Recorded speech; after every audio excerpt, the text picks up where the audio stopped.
Olá, tudo bem com vocês? Olha eu aqui de novo. Lembram de mim, não é? Sou a professora Ângela, da Educação Infantil, lá da Escola Cônego Fernando Passos. E hoje nós vamos trabalhar mais um tema muito importante. E vocês estão aí me assistindo pelo Facebook da Goiânia FM, canal 51, ou me ouvindo pela rádio da Goiânia FM. Mas vamos deixar de trelelê e tralalá e vamos começar a nossa aula. Mas antes, vamos mais uma vez fazer a nossa oração. E já eu volto com vocês aqui. Sou uma florzinha de Jesus, abra a boquinha para cantar, feche os olhinhos para orar. Papai do céu, muito obrigado por mais um dia. Te agradeço por cuidar de mim, da minha família e de meus amigos. Te agradeço pelo alimento, pela saúde e por nunca me deixar só. Me ajude a ser esforçado, ter paciência e ser justo. Abençoe esse dia que acaba de começar. Amém. Já fizemos a nossa oração e agora nós vamos começar a nossa temática de hoje. E hoje o tema é prevenção de acidentes. Prevenção quer dizer ter cuidados para não causar ou sofrer acidentes. Mas vamos assistir a nossa videoaula e já eu volto novamente para a gente conversar sobre isso. Oi, amiguinhos, meu nome é Sara. Tenho 5 anos e vou falar para vocês um pouco do que eu aprendi com a mamãe. Nada de colocar o dedo na tomada, nem ferro, nem panela quente, para não sair com a mãozinha queimada. Olha a quina da mesa para não se machucar e não deixa a toalha pendurada para não puxar. Com os talheres não pode brincar e a faca sem ponta eu devo usar. Ouvir a mamãe é o melhor a fazer, porque ela quer o nosso bem e devemos obedecer. Produtos de limpeza no alto a mamãe deve deixar e os rótulos não deve retirar. E se o bebê adoecer? Imagina só que tristeza, por isso prevenir é uma beleza. O remédio é bom para a gente melhorar, mas só a mamãe deve nos dar. Por isso, a todo instante, ela deve mantê-lo fora do nosso alcance. Ouvir a mamãe é o melhor a fazer, porque ela quer o nosso bem e devemos obedecer. Após me divertir, tudo devo guardar, pois com brinquedo espalhado no chão a queda posso levar. Na hora de passear, na cadeirinha devo estar, sempre tomando aquele bom e velho cuidado, atravessando só na faixa com a mamãe ou o papai do lado. Então é isso, amigos. Para ser feliz, sábia decisão é prevenir.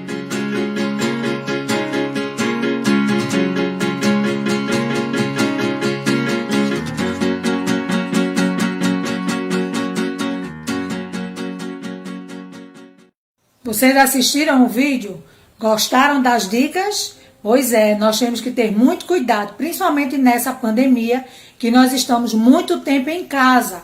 As crianças principalmente, para não mexer em faca, objetos de vidro, não colocar o dedinho na tomada ali da parede para não levar choque, não deixar carregador de celular ligado na tomada sem estar carregando o telefone, porque a criança pode pegar no pluguezinho de metal e se machucar.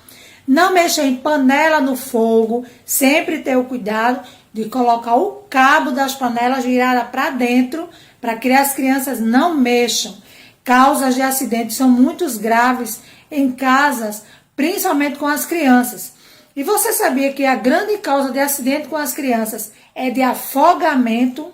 Pois é, em piscina, em praia. Então temos que ter todo o cuidado possível com nossas crianças e conosco também. Não é porque nós já somos grandes que a gente não tem que ter cuidado com o corpo, não é isso? Cuidado com o corpo, com a saúde e com a mente. Então, espero que vocês tenham gostado das nossas dicas de prevenção de acidentes e possam seguir essas dicas, hein? E por falar nisso, vamos para o nosso desafio. Eu quero que vocês mostrem aí na casa de vocês onde tem coisas ou objetos que podem causar acidentes, que podem causar problemas para o corpo e para a saúde e que nós não devemos descuidar. Faz uma foto ou uma imagem ou um vídeo mostrando, olha, isso aqui não pode mexer, tem que ter cuidado, principalmente as crianças. E manda para sua tia, a sua professora, lá do grupo do WhatsApp, ok? E falando em prevenção, em cuidados, mais uma vez eu vou reforçar. Precisou sair, usa máscara, álcool em gel ou álcool 70. Se for possível, lave as mãos, se higienize, tenham muito cuidado, evitem a aglomeração, façam o possível para estar em casa. Ainda estamos vivendo tempos de pandemia e esse coronavírus não está dando férias para ninguém. Se cuidem, espero que vocês tenham gostado e eu, se Deus quiser, estou aqui de novo com vocês amanhã. Tchau! Olá pessoal, olá estudantes do 9º ano da Rede Municipal de Goiânia, vocês que nos acompanham pela Rádio Goiânia FM e também pelo canal 51 no Facebook e nas redes sociais aqui da rádio e da Secretaria de Educação e Inovação da Prefeitura de Goiânia. Estamos para mais uma aula de Geografia do 9º ano, hoje sobre as transformações que ocorreram no espaço e também na sociedade urbana e industrial da Europa, da Ásia e da Oceania. Então, Europa, Ásia e Oceania passaram por muitas mudanças devido ao processo de industrialização. Primeiro pela Europa. A industrialização começou pela Europa. A industrialização clássica, o berço da primeira revolução industrial e da industrialização clássica é a Inglaterra, o Reino Unido, que tinha recursos, que fez o imperialismo, que tinha carvão mineral à disposição para queimar, que tinha uma população, tinha mão de obra e tinha as ideias liberais também, econômicas, né, de mercado, de comércio, para poder desenvolver a sua indústria ainda no século XVIII. Então, a industrialização clássica é aquela do século XVIII que começou com a Inglaterra, lá na Europa Ocidental. É por isso que a Europa Ocidental é rica, é desenvolvida. Se industrializou primeiro, entendeu? Então, os países subdesenvolvidos, muitos deles ainda nem são industrializados, e os que foram se industrializaram no século XX, na segunda metade do século XX, como foi o caso do Brasil, da China, dos tigres asiáticos, de muitos países. Mas aqui interessa para nós essa industrialização clássica. Veja, essa industrialização começou na Europa, primeiro pela Inglaterra, né? Depois, pode passar, depois ela foi para outras regiões da Europa Ocidental, Centro-Ocidental. Ela foi para França, para a Itália, depois foi para os Estados Unidos, para o Japão. Então, todo o período compreendido entre o século XVIII e o século XIX, os países que se industrializaram nesse período, né, a Europa Ocidental, né, os Estados Unidos, o Japão, são os países de industrialização clássica. Entendeu? Século XVIII, século XIX, os primeiros países a se industrializar. Por isso, repito, eles são fortes hoje, são muito desenvolvidos hoje, devido a esse pioneirismo. Começaram primeiro, devido a muitos fatores. Eles tinham o continente africano para buscar energia, para buscar matéria-prima, para buscar ouro, para buscar minérios, né? Para vender mercadoria, tinha mercado consumidor, né? Então, tudo favoreceu aqueles países. Aqui, desde então, a primeira Revolução Industrial foi responsável por isso, lá no século XVIII.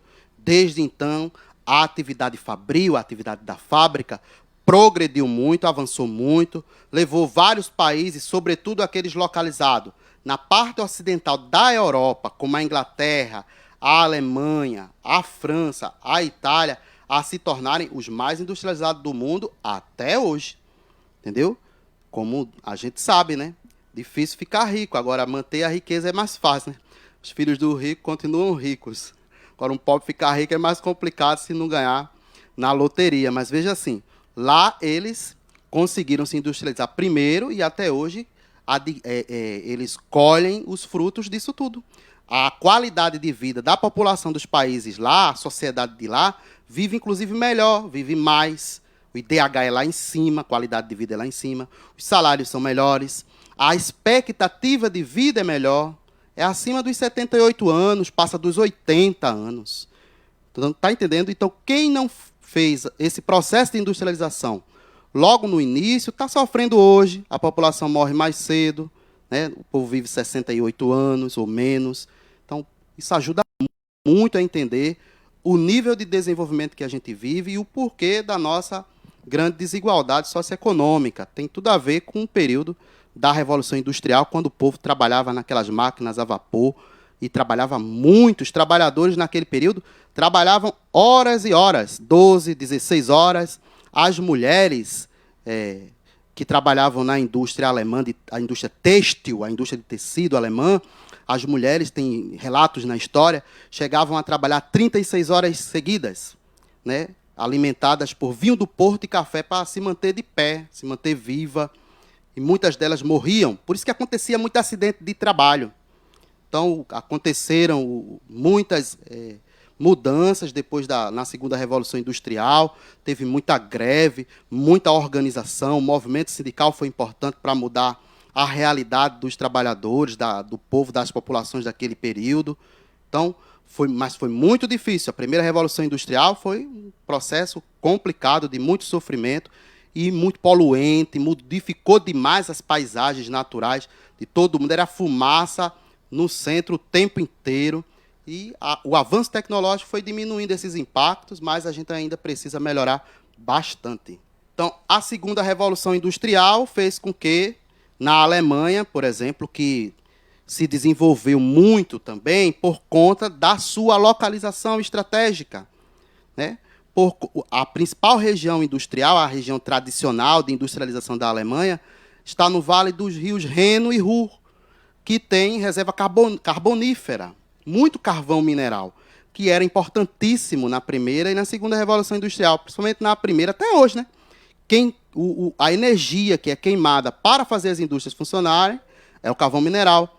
Por isso que a Inglaterra saiu na frente, tinha muita reserva carbonífera lá.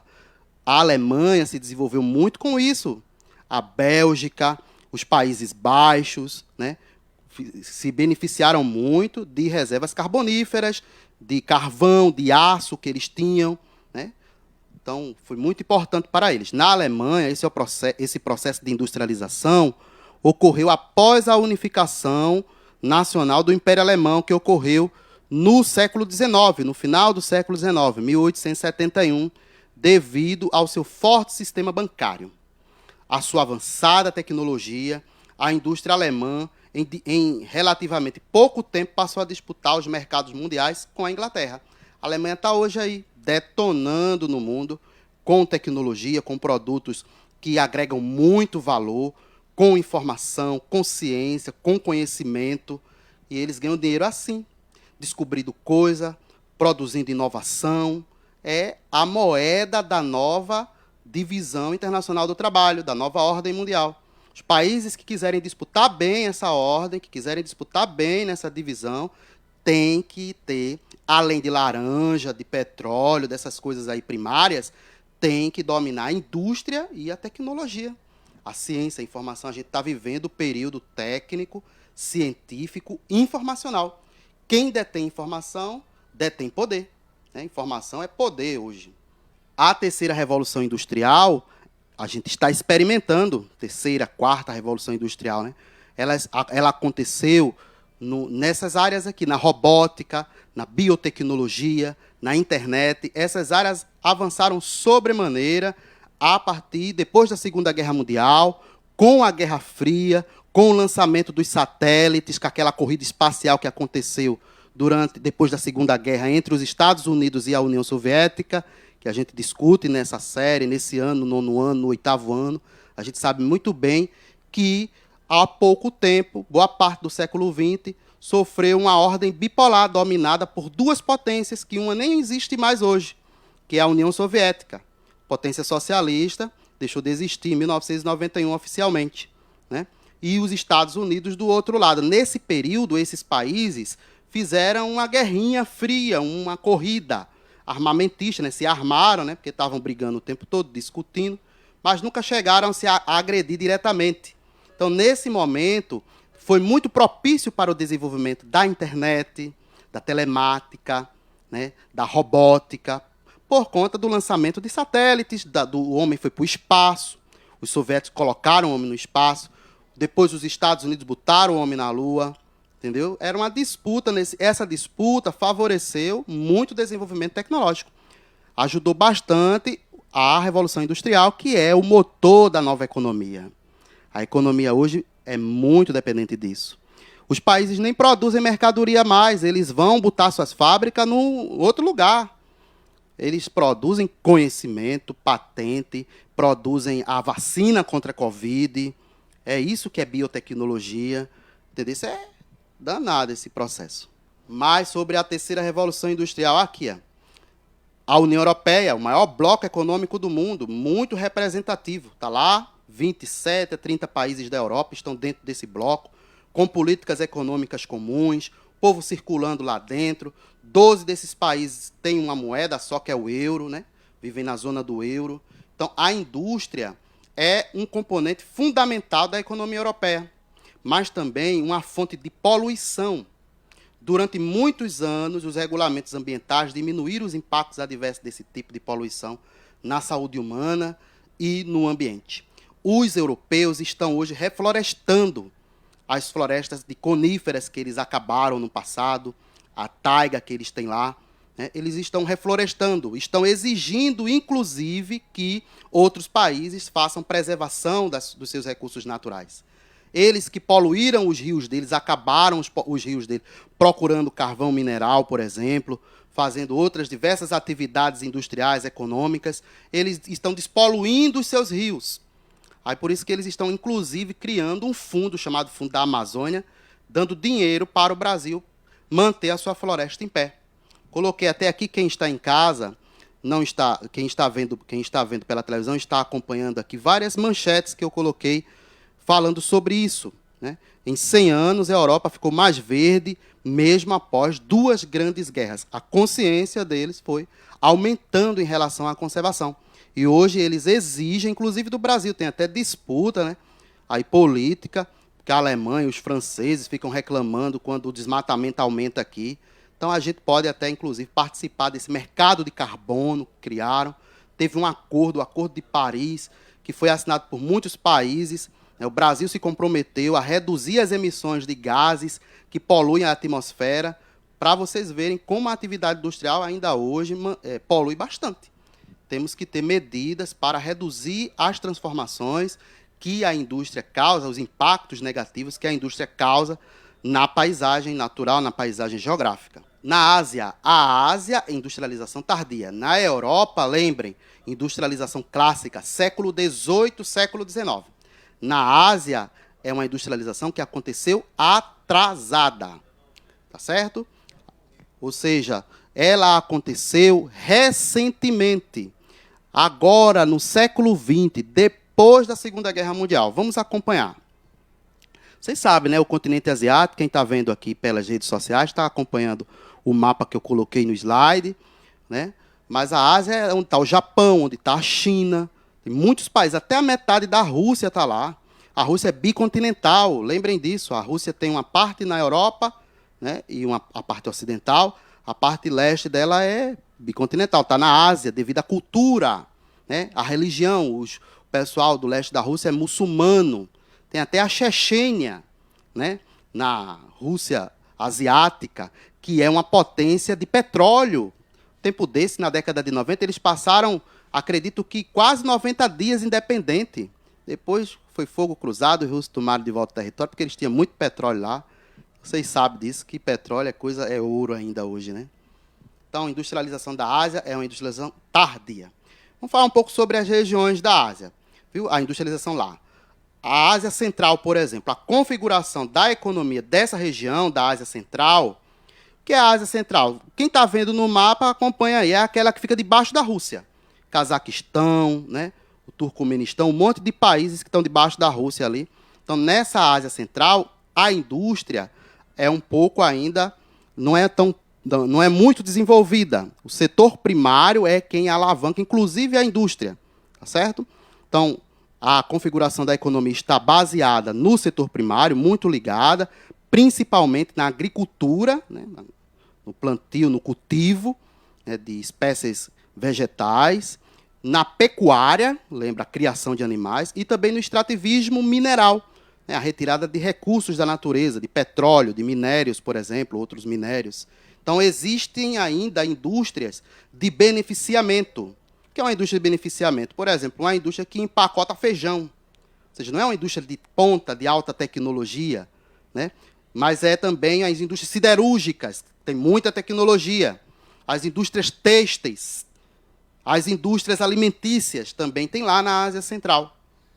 Tá certo? As indústrias alimentícias e têxteis são muito comuns nos países emergentes, aqueles que se industrializaram agora, na industrialização tardia. Oriente Médio, aquela região que é foco de conflito, a economia deles lá, a indústria que tem lá nessa região é ligada à exploração de petróleo. Vocês sabem, inclusive, os conflitos que existem nessa região, muito decorrente da posse das reservas de petróleo que existe lá. Então, o Oriente Médio é uma das principais fontes de petróleo que existe no mundo e a indústria deles é baseada nesse setor. Israel, um caso lá no Oriente Médio diferenciado. Israel possui um relativo desenvolvimento industrial, a atividade industrial lá representa 30% das riquezas que eles produzem, do PIB, né? Possui indústrias tradicionais, que são indústrias alimentícias, indústrias têxteis, né, que produz roupa, além de indústrias que atuam também na lapidação de diamantes, na produção de equipamento bélico, né, para guerra, e eletroeletrônicos. Israel é uma ilha ali na atividade industrial de ponta. Tá certo? Está aí a capital Tel Aviv na foto do slide. Muito do que se deve também a essa posição que Israel ocupa tem a ver também com a relação que eles têm de amizade com os Estados Unidos, né, na região, que é estratégica para ter posse das reservas de petróleo que existem na região. Um país interessante na Ásia fica lá na Ásia Meridional, no sul da Ásia. Meridional significa sul, setentrional, norte. Lá no sul da Ásia, a gente tem a Índia. A Índia, minha gente, embora possua grande desequilíbrio social, problema da desigualdade, né, grande ainda, ela se destaca pela diversidade da matriz econômica dela, muita atividade econômica. A indústria têxtil, a indústria de tecido, né, de roupa, um forte setor siderúrgico que produz peças, né, a indústria intermediária que produz equipamentos, né, para outras indústrias. Então, temos lá, alimentando essas indústrias siderúrgicas, alimenta o setor de carvão, as reservas de carvão, alimenta também com manganês, com ferro, são minerais importantes, né, para a informática. A Índia hoje é um tecnopolo, várias cidades indianas são tecnopolos, ou seja, são polos de tecnologia importantes do mundo, que desenvolvem muita tecnologia. A Índia tem até, inclusive, o domínio de biotecnologia. A Índia domina a informação. Agora, a Covid, aí, a vacina contra a Covid indiana. Tem uma vacina lá, uma empresa, acho que é Covaxin, né, que ela produz imunizante contra a Covid. Você conseguir produzir imunizante contra uma doença dessa hoje, significa que você tem acesso a muita informação, a muita tecnologia. A China, outro país asiático, muito forte, com a economia industrializada, muito diversificada, tá certo? Principalmente depois da Segunda Guerra Mundial, que se acelerou bastante o crescimento da economia chinesa. Na contramão do mundo, a China, né, o gigante asiático, fez um trabalho de industrialização de sua economia e de aumento cada vez mais vigoroso de exportação de produtos com alto grau de tecnologia. A China, as multinacionais, as transnacionais que chegam lá, elas têm que permitir que o conselho administrativo dessas empresas lá, dessas fábricas lá, tenha um membro do governo no conselho. E eles ficam com acesso a todas as informações. Então, eles conseguiram quebrar patentes e inovar. Por isso que eles produzem tudo. Começaram produzindo aquele Xing Ling, hoje estão produzindo tudo. Automóveis de ponta, meio mundo de produtos eletrônicos. Produzem vacina também. Aqui no Brasil tem uma vacina que é feita em parceria com um instituto chinês, né? A Coronavac. Então, a China é muito importante. A economia que mais cresce no mundo hoje. Viu? Enquanto o mundo cai economicamente, a queda que a China também sofreu ainda não deixou com crescimento negativo. A China deixou de crescer 10%, 12% ao ano para crescer 6%, 7% ao ano. O Japão é o todo-poderoso ali, é um país desenvolvido, com alta qualidade de vida, com uma indústria muito desenvolvida, com muita tecnologia. Gente, sucesso para vocês, pesquisem mais sobre esses países. A Oceania é um continente muito interessante, tem uma indústria em 2 lugares muito importantes, avançada, que é na Austrália e na Nova Zelândia, tá certo? Mas a gente vai discutir isso em outras ocasiões. Usem máscara, tá certo? Lavem as mãos, sigam todos os protocolos para a gente vencer essa fase difícil que a gente está enfrentando.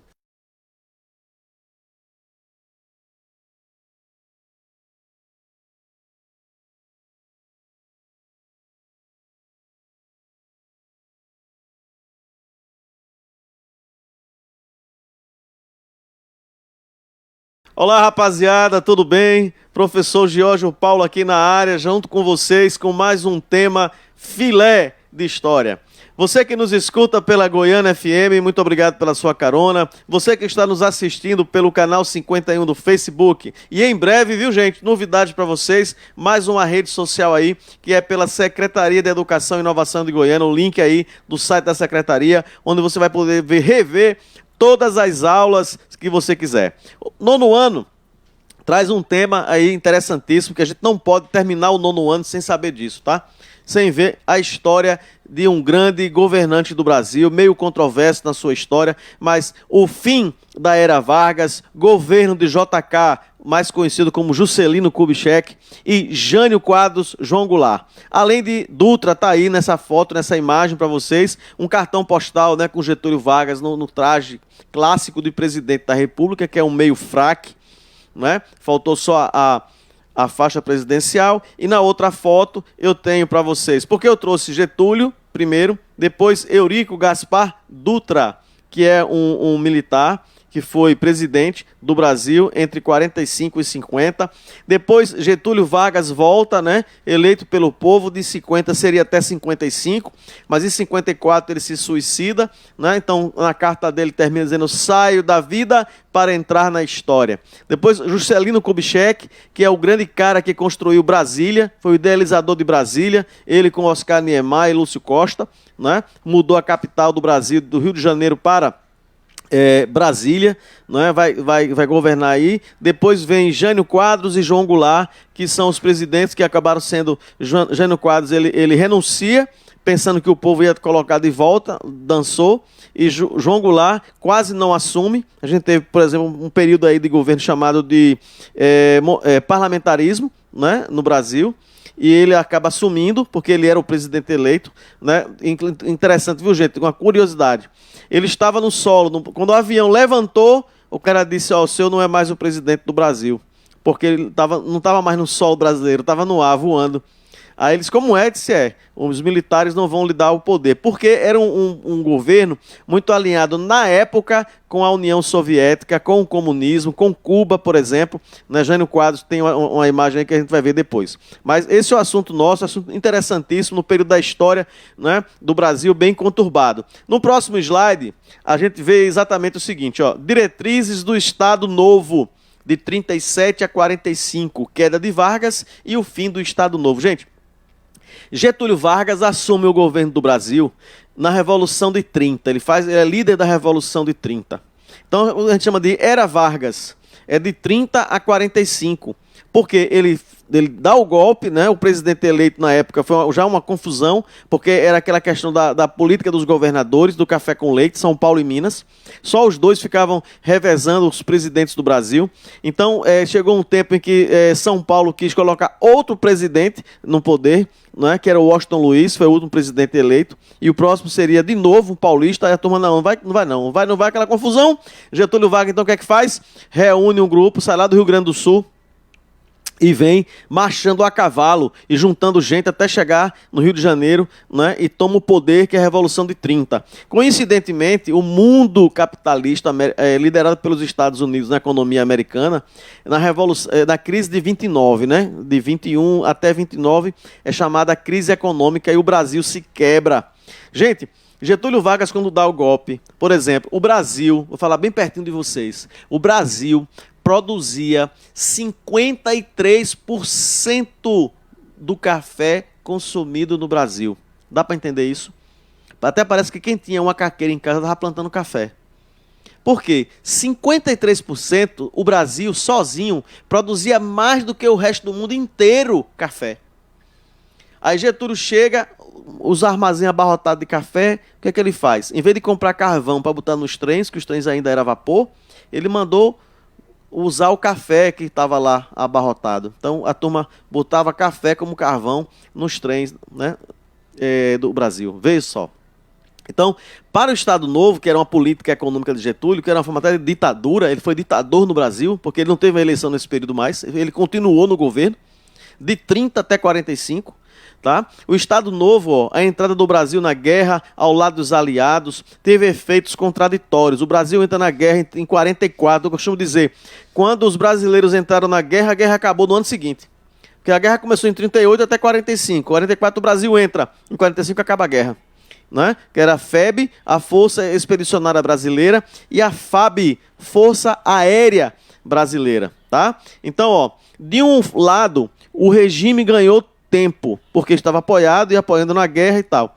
O estado de guerra representava um bom argumento para o governo adiar por tempo indeterminado a consulta popular que deveria validar a Constituição de 1937, que foi a chamada Constituição Polaca, né, no Brasil. Então imagine, estado de guerra, estado de sítio. Hoje a gente vive uma pandemia, por exemplo. Fazer um paralelo. A gente vive uma pandemia. O que é que os estados fizeram? Estados e municípios decretaram estado de calamidade pública. Então, durante esse processo, enquanto estiver durando isso, muita coisa pode ser feita sem grandes detalhes, sem grande burocracia. Não é? Então, Getúlio se aproveitou disso na época da guerra, o estado de guerra, e aí se aproveitou e não fez o processo político como deveria ser. Então, próximo slide, a gente traz aí, vê agora. Surge a ideia do nazifascismo.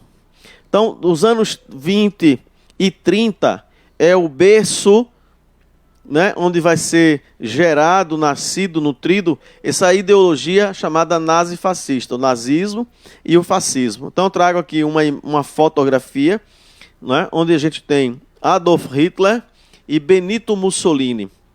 Hitler, presidente da Alemanha, e Mussolini da Itália. Tanto que você tem aí, nos dois lados, a suástica alemã, né, foi criada por Hitler, a partir de uma inversão de uma suástica que tem do budismo.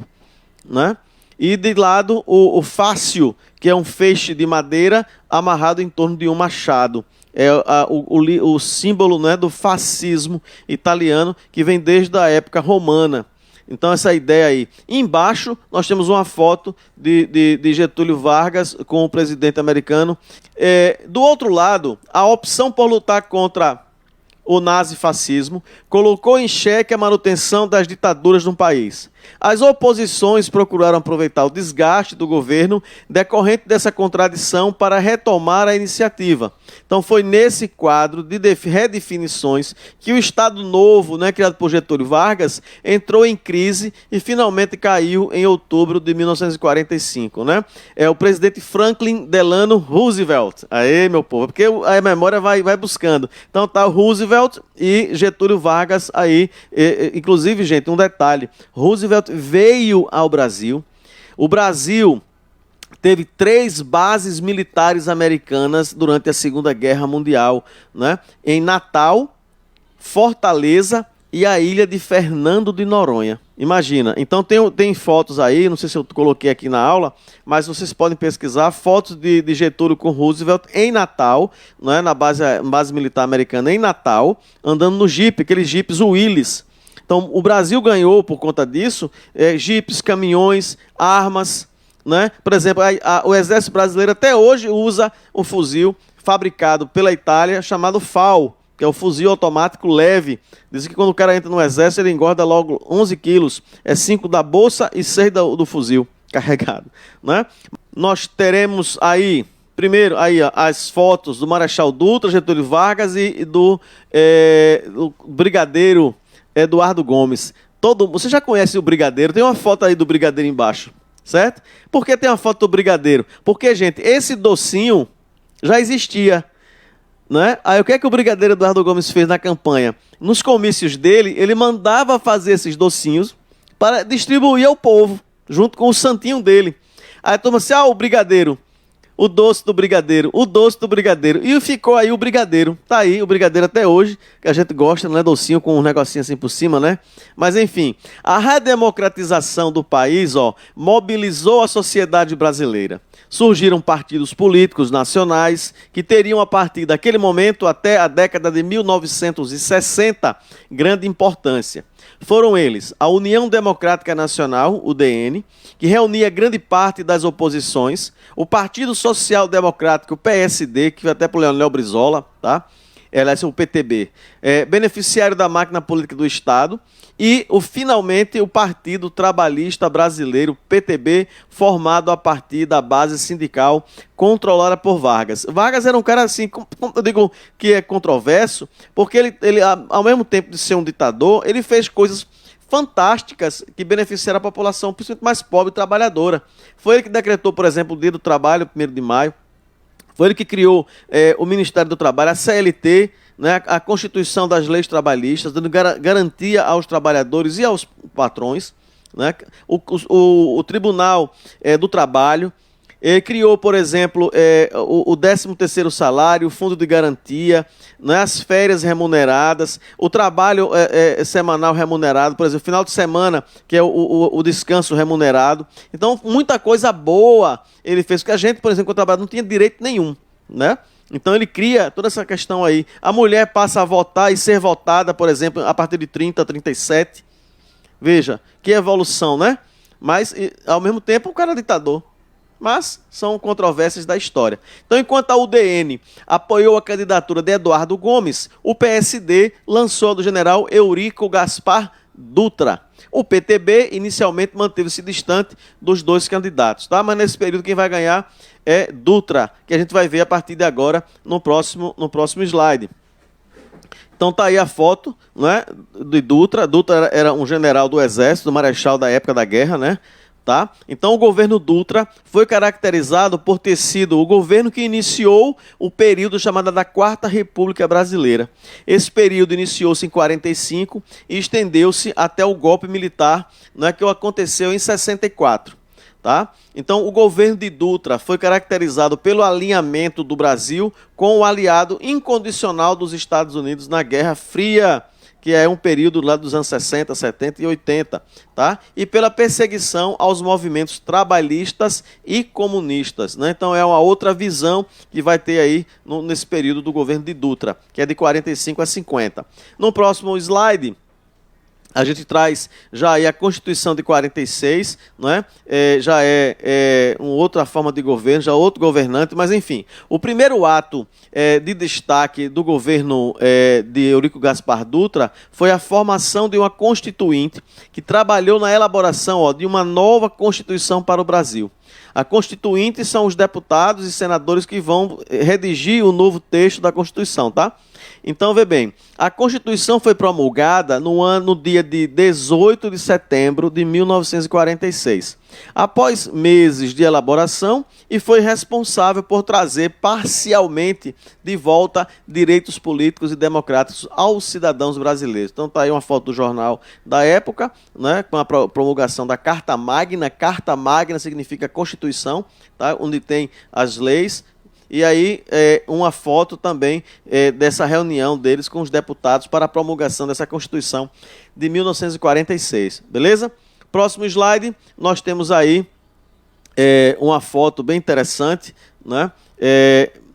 O presidente Dutra com o presidente americano Woodrow Wilson, tá? Mas vamos lá. Mas, ao final do seu governo, Dutra propôs a criação do Plano SALT, que estimulava a priorização de investimento para as áreas de saúde, alimentação, transporte e energia, tá? O que significa a sigla SALT. Então, o plano mal saiu do papel, né? E de alguma forma a mudança política e econômica de 47 refletiu-se em um crescimento anual médio de 8% da economia brasileira, ou seja, deu certo o plano dele, né? Foi levando o Brasil para sair da crise causada pela crise de 29. Então, um ponto negativo notável da política econômica de Dutra foi o fracasso no combate do aumento do custo de vida, sobretudo das grandes capitais brasileiras. Gente, custo de vida, a gente sabe o que é isso. Não é? Quem vai hoje no mercado comprar um pacote de café por R$ 6,00, R$ 6,50, 1 quilo de arroz, 7, 8, 1 quilo de feijão, 8, 9, 1 quilo de feijão verde na feira, meu povo, é R$ 12,00, R$ 13,00, né? Imagina, uma carne, pergunte aí seu pai e sua mãe quanto é que está o preço da carne. Carne de charca, R$ 43,00, R$ 38,00, né? 1 quilo de carne, 35, no mínimo, uma costelinha, um guisadinho. Quem que aguenta? Isso é o quê? Carestia, que a turma chama como carestia, mas ao mesmo tempo é o quê? Custo de vida, beleza? Próximo slide, a gente vai ter aí exatamente a volta de Vargas. Vargas volta nos braços, nos ombros do povo, é o pai do povo, meu povo, Getúlio Vargas. É a política dele da época, tá? Então, segundo o governo de Vargas, tá? O primeiro foi aquela era de 30 a 45, teve Dutra nesse período de 45 a 50 e agora volta Vargas de novo, tá? Então, o segundo governo de Vargas é conhecido como o governo democrático de Getúlio Vargas. Iniciou-se em 51, quando Vargas foi empossado na presidência. Esse governo teve como grandes marcas e permanentes, crise política e tensão social, causada pela crise política e econômica do país. Ora, mas não estava bom? Tava. O negócio foi, caiu. Então, em razão da grande pressão exercida sobre Getúlio Vargas, ele acaba cometendo suicídio no Palácio do Catete, lá no Rio de Janeiro, que era a sede do governo, a residência do presidente, em agosto de 1954. Tá? A turma queria invadir o palácio, queria inclusive matá-lo, ele disse, daqui eu só saio morto. Então ele bateu uma depressão nele, né? Ele fez uma carta, essa carta hoje está no museu, no Rio de Janeiro, tem inclusive o pijama, né, que ele vestia e a marca do tiro bem no peito, né, que ele se suicidou. Né? Isso foi uma cena assim marcante da história do Brasil. Ele deixa a carta e no final ele diz na carta: deixo a vida para entrar na história.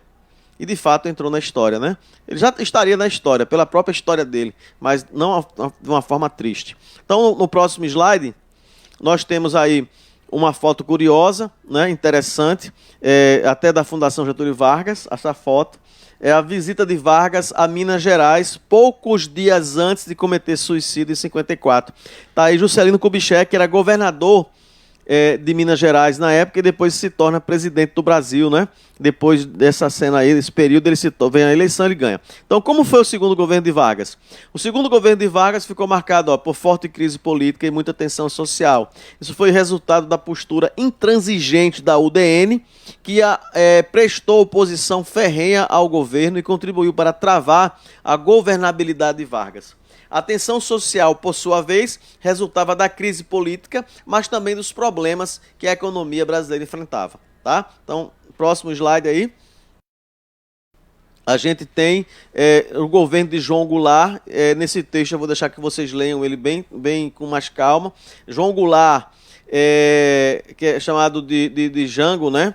mas João Goulart, conhecido como Jango, ó, era um quadro promissor do PTB e próximo de Getúlio Vargas. Conhecido por ter uma boa relação com o sindicalismo e uma boa capacidade de negociação. João Goulart foi nomeado como ministro do Trabalho com o papel de aproximar o trabalhador urbano do governo.